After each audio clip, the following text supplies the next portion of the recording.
Malay पर्वत की घनी रहस्यमयी वादियों में गुरु संदीपनी का आश्रम सांस लेता था। यहाँ हवा में चंदन और गीली मिट्टी की महक घुली थी। एक सुबह जब सूरज की पहली किरणें विशाल बरगद के पेड़ से छनकर आ रही थी, गुरुदेव ने अपने शिष्यों को अंतिम परीक्षा के लिए बुलाया। उनकी शांत लेकिन गहरी आवाज पूरे आश्रम में गूंजी। शिष्यों, तुम्हारी शिक्षा आज पूरी होगी, पर एक अंतिम परीक्षा बाकी है। तुम सब जंगल में जाओ और सूर्यास्त से पहले एक ऐसी वस्तु लेकर आओ जिसका इस सृष्टि में कोई उपयोग न हो। एक ऐसी चीज जो पूरी तरह व्यर्थ हो। अधिकतर शिष्य उलझन में पड़ गए। एक व्यर्थ वस्तु? पर विक्रम, जो खुद को सबसे तेज समझता था, उसकी आंखों में एक चुनौती की चमक थी। उसने मन ही मन सोचा, ये तो तर्क का खेल है, मुझसे बेहतर इसे कौन समझेगा। सबसे पीछे शांत बैठा पार्थ बस सुन रहा था। उसकी आंखें गुरु के चेहरे पर नहीं, बल्कि जंगल के उस छोर पर टिकी थी, जैसे वो कोई जवाब नहीं, बल्कि एक सवाल सुन रहा हो। गुरु का आदेश मिलते ही आश्रम में हलचल मच गई। शिष्य अपनी अपनी दिशा में निकल पड़े।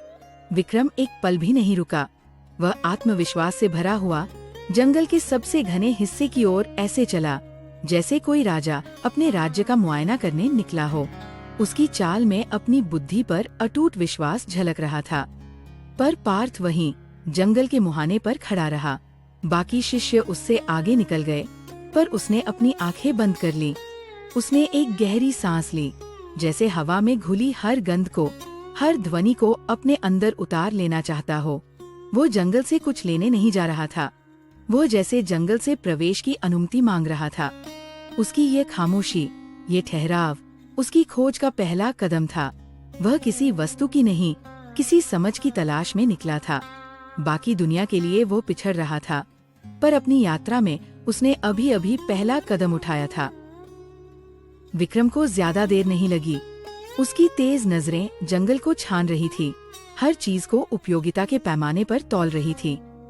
और तभी उसे वो दिखी, एक सूखी मुड़ी तुड़ी जड़ जो एक पुराने पेड़ से टूटकर अलग पड़ी थी। वो मिट्टी से सनी थी, उसका आकार अजीब था और वो किसी भी काम की नहीं लग रही थी। न जलाने के लिए लकड़ी, न किसी औजार का हिस्सा। विक्रम ने उसे उठाया और उस पर लगी मिट्टी झाड़ी। मिल गई। वह मुस्कुराया। एकदम व्यर्थ। गुरुदेव भी मेरी बुद्धि का लोहा मान जाएंगे। जब बाकी सब पत्ते और पत्थर बीनते रहेंगे, मैं विजेता बनकर लौटूंगा। उसने उस जड़ को अपने अंगवस्त्र में लपेटा और एक पल के लिए उसे वापस आश्रम लौटने का ख्याल आया, लेकिन उसके अहंकार ने उसे रोक लिया। उसने सोचा, इतनी जल्दी लौटना सही नहीं होगा। लोगों को लगना चाहिए कि ये एक कठिन परीक्षा थी। वह एक पत्थर पर बैठ गया, अपनी व्यर्थ खोज को निहारते हुए अपनी जीत का इंतजार करने लगा। जहाँ विक्रम अपनी जीत का जश्न मना रहा था, वहीं पार्थ ने अभी अपनी खोज शुरू भी नहीं की थी। वह नदी के किनारे एक चिकने पत्थर पर बैठा था। उसका ध्यान किसी वस्तु पर नहीं था। उसकी आंखें एक चींटी पर थी, जो रेत के एक छोटे से कण को अपने वजन से कहीं ज्यादा मेहनत से उठाकर ले जा रही थी। पार्थ मंत्रमुग्ध होकर उसे देख रहा था। चींटी चलती, गिरती, फिर उठती और अपने सफर पर निकल पड़ती। पार्थ सोच रहा था, ये छोटा सा रेत का कण, इस चींटी के लिए इसका घर है, इसका भोजन है, इसका जीवन है, और मेरे लिए ये बस धूल है। उसे गुरुदेव के शब्द याद आए, एक ऐसी वस्तु जिसका कोई उपयोग न हो, पर यहाँ तो एक नन्हा सा कण भी किसी के लिए पूरी दुनिया था। पार्थ परेशान नहीं था। उसकी चिंता ये नहीं थी कि वह क्या लेकर लौटेगा। उसकी चिंता ये थी कि क्या वह सृष्टि की इस भाषा को कभी समझ भी पाएगा। कुछ समय बाद विक्रम अपनी जीत से ऊबने लगा। उसने उस सूखी जड़ को फिर से देखने के लिए निकाला। वह उसे घुमा घुमा कर देख रहा था, अपनी पसंद पर गर्व कर रहा था। तभी उसकी नजर एक छोटे सफेद धब्बे पर पड़ी। उसने उसे कुरेदा। वह फफूंद थी जो उस सूखी बेकार लकड़ी को धीरे धीरे खा रही थी, उसे वापस मिट्टी में बदल रही थी। विक्रम को अचानक बोध हुआ, ये जड़ बेकार नहीं है, ये तो जंगल के जीवन चक्र का एक अहम हिस्सा है। ये फफूंद के लिए भोजन है और मिट्टी के लिए खाद। उसका चेहरा गुस्से से लाल हो गया। ये उसकी बुद्धि का अपमान था। उसने गुस्से में उस जर को दूर फेंक दिया और बड़बड़ाया, धोखा, ये जंगल छल कर रहा है। उसका आत्मविश्वास पहली बार डगमगाया। परीक्षा उतनी आसान नहीं थी जितनी उसने सोची थी। अब उसे सच में खोजना था। पार्थ अभी भी नदी किनारे था। उसने अपने पास पड़ा एक सूखा पीला पत्ता उठाया। वो एकदम हल्का था, उसकी नसें तक सूख चुकी थी। एक पल को पार्थ को लगा, शायद ये। उसने पत्ते को अपनी उंगलियों के बीच मसला। वह तुरंत टूटकर बारीक धूल में बदल गया और हवा के झोंके के साथ उड़कर पास की गीली मिट्टी में मिल गया। पार्थ ने देखा कि जहाँ वो धूल गिरी वहाँ पहले से ही हजारों पत्ते गलकर मिट्टी बन चुके थे और उसी मिट्टी से एक नन्हा सा अंकुर फूट रहा था। पार्थ की आंखों में एक अजीब सी चमक आई। ये खोज की खुशी नहीं थी, ये कुछ समझ जाने की शांति थी। ये पत्ता व्यर्थ नहीं था, ये तो आने वाले जीवन का आधार था। ये धरती की माँ बन रहा था। उसने अपनी खाली हथेलियों को देखा और एक हल्की सी मुस्कान उसके होठों पर तैर गई। वह कुछ खोज नहीं रहा था, वह बस देख रहा था और उसे सब कुछ दिखाई दे रहा था। सूरज अब पश्चिम की ओर झुक रहा था। जंगल में परछाइयां लंबी होने लगी थी। विक्रम की बेचैनी बढ़ रही थी। उसका अहंकार अब डर में बदल रहा था। वह लगभग दौड़ रहा था। उसकी तेज नजरें अब घबराहट में हर चीज को टटोल रही थी। उसने एक टूटा हुआ नुकीला पत्थर उठाया। हाँ, यह पत्थर का ये टुकड़ा किसी काम का नहीं हो सकता। वह सोचने ही वाला था कि उसने देखा एक छोटी छिपकली उसी पत्थर के तेज किनारे पर एक पेड़ की छाल से काई खुरच रही थी। विक्रम ने हताशा में पत्थर फेंक दिया। उसका दिमाग, जो हमेशा जवाबों से भरा रहता था, आज खाली था। हर वस्तु, हर कण किसी न किसी उद्देश्य से जुड़ा था। समय बीत रहा था। हताशा में उसने जमीन पर उगी एक सूखी बेजान घास को जड़ से उखाड़ लिया। बस यही, इसका न कोई फल है न फूल, ये सिर्फ जगह घेरती है। उसने उसे कसकर पकड़ लिया, पर उसकी आंखों में अब जीत की चमक नहीं बल्कि हार की हताशा थी। पार्थ की यात्रा उसे एक शांत खुला स्थान में ले आई थी। वह एक गिरे हुए मोरपंख को देख रहा था जिसके रंग धूप में फीके पड़ चुके थे। उसने सोचा कि शायद ये सुंदर होकर भी अब किसी काम का नहीं है। तभी एक नन्ही चिड़िया फुदकती हुई आई। उसने अपनी छोटी सी चोंच से उस पंख का एक रेशा खींचा और उड़कर पास के एक पेड़ पर अपने घोंसले की ओर चली गई। वह उस रेशे से अपने घोंसले को नरम बना रही थी, अपने आने वाले बच्चों के लिए घर तैयार कर रही थी। पार्थ की आंखें भर आईं। ये दुख के आंसू नहीं थे, ये सृष्टि की इस अद्भुत व्यवस्था को देखकर उपजी करुणा थी। उसे गुरु की परीक्षा में असफल होने का दुख नहीं था, उसे इस बात का दुख था कि वो अब तक इस दुनिया को कितनी संकीर्ण नजरों से देखता आया था। उसने खाली हाथ रहना स्वीकार कर लिया था, क्योंकि भरे हुए हाथ शायद इस सच को महसूस नहीं कर सकते थे। सूरज का आखिरी टुकड़ा पहाड़ों के पीछे डूब रहा था। जंगल में एक रहस्यमयी खामोशी छा गई। तभी एक छोटा युवा शिष्य घबराया हुआ पार्थ के पास पहुंचा। पार्थ भ्राता, तुम यहाँ हो? सूर्यास्त हो चुका है, सब आश्रम लौट रहे हैं। तुम्हारी खोज कैसी रही? क्या तुम्हें कुछ मिला? उसने पार्थ के खाली हाथों को देखकर पूछा। पार्थ ने धीरे से उसकी ओर देखा। उसकी आंखों में कोई चिंता या हार का भाव नहीं था। उसने बस मुस्कुराकर कहा, जंगल बोलता है अनुज। मैं तो बस उसकी भाषा सीखने की कोशिश कर रहा था। ये कहकर वो उठा। उसने जंगल की ओर देखकर श्रद्धा से सिर झुकाया, जैसे किसी मंदिर से विदा ले रहा हो। और फिर वो खाली हाथ लेकिन एक शांत और पूर्ण हृदय के साथ आश्रम की ओर चल पड़ा। उसने कोई वस्तु नहीं चुनी थी, उसने समझ को चुना था। जब पार्थ आश्रम पहुंचा तो लगभग सभी शिष्य गुरुदेव के सामने इकट्ठा हो चुके थे। बरगद के पेड़ के नीचे जलती मशालों की रोशनी में उनके चेहरे चमक रहे थे। हर किसी के हाथ में कुछ न कुछ था।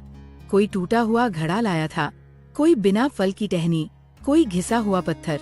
वे सब अपनी अपनी व्यर्थ वस्तुओं को पकड़े हुए थे, उम्मीद और शंका के बीच झूल रहे थे। सबसे आगे विक्रम खड़ा था।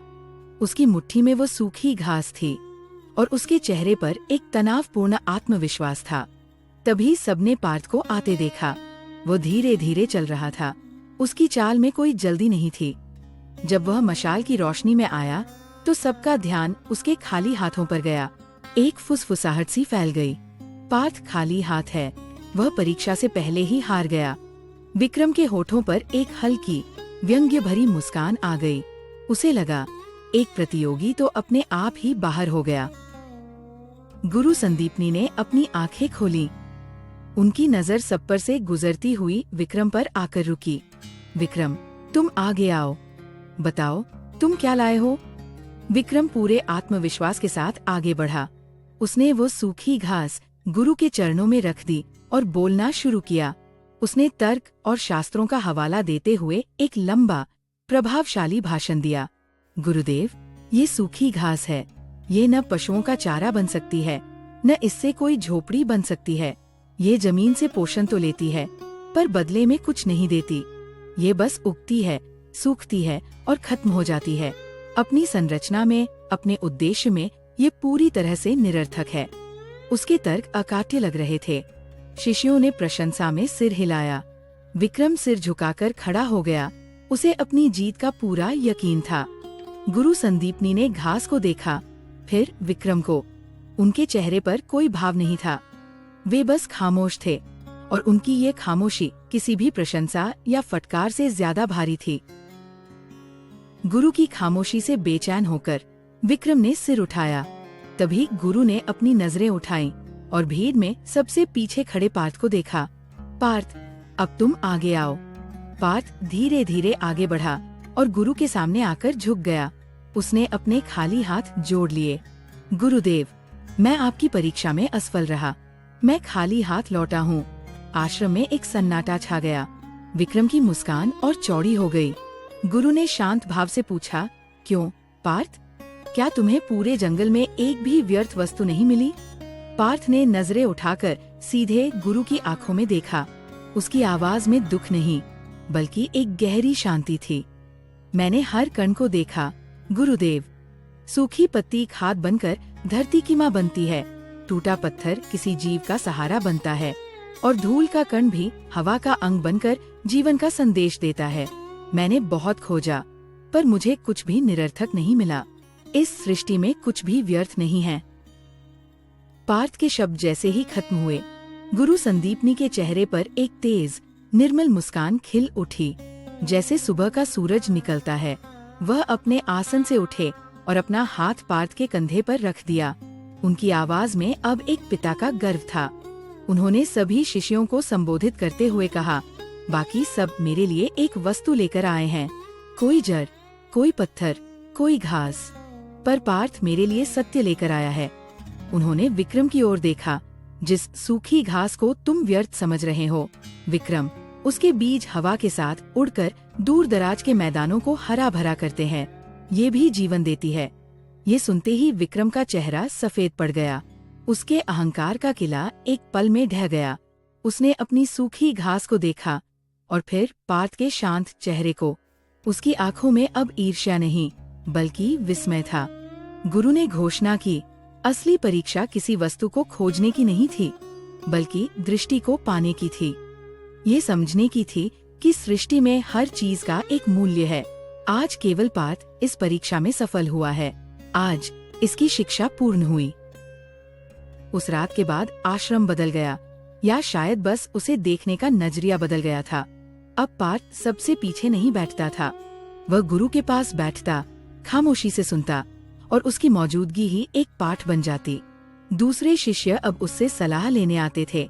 वे उससे वस्तुओं के बारे में नहीं, बल्कि दृष्टि के बारे में पूछते थे। और विक्रम, उसमें सबसे बड़ा बदलाव आया था। उसका अहंकार ज्ञान की प्यास में बदल गया था। उसे अक्सर नदी किनारे पार्थ के पास बैठे देखा जाता। वह अब बहस नहीं करता था, वह बस सुनता था। वह उस भाषा को सीखने की कोशिश कर रहा था जिसे पार्थ ने जंगल में सीखा था। गुरु संदीपनी दूर से अपने विशाल बरगद के पेड़ के नीचे बैठे यह सब देखते और मुस्कुराते। उनकी अंतिम परीक्षा ने एक शिष्य को स्नातक नहीं बनाया था, उसने एक भावी गुरु को जन्म दिया था। और आश्रम पर एक कोमल धुंध की तरह ब्रह्मांडीय पाठ की शांति छा गई थी। तो दोस्तों, ये कहानी आपको कैसी लगी, हमें कमेंट करके जरूर बताएं। अगर आपको ऐसी कहानियाँ पसंद आती है तो कृपया वीडियो को लाइक करें और हमारे चैनल को सब्सक्राइब करें।